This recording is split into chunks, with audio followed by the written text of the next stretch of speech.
On le rappelle souvent, écouter de la musique trop fort peut conduire à ne plus rien entendre du tout. Aujourd'hui, 1 jeune sur 5 souffrirait de troubles auditifs liés à la pratique ou à l'écoute intensive des musiques amplifiées. En Haute-Saône, l'association départementale pour le développement et l'initiative de la musique organise une campagne de sensibilisation auprès des lycéens. Jérémy Chevreuil, Bertrand Mélin.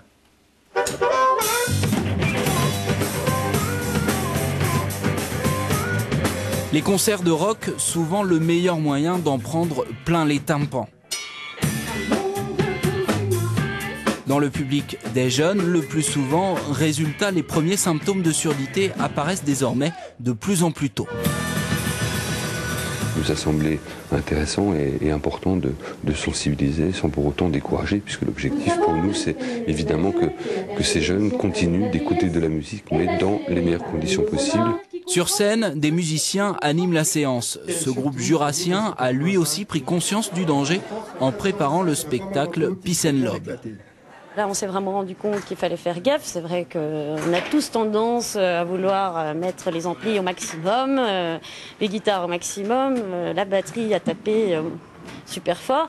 Et finalement, c'est pas nécessaire. C'est vrai que pour apprécier la musique et surtout pour l'apprécier toute sa vie, il faut pas mettre toujours au maximum le volume, quoi.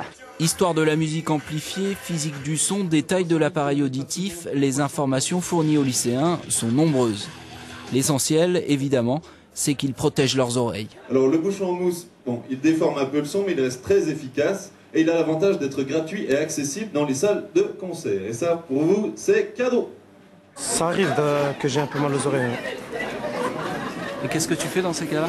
J'arrête, je me repose un peu. J'écoute déjà pas trop fort la musique, moi, alors je pense que je me protège en faisant ça. Donc t'es plutôt confiant par rapport au risque alors? Ouais, bah oui. J'ai pas envie d'être sourd. Ouais.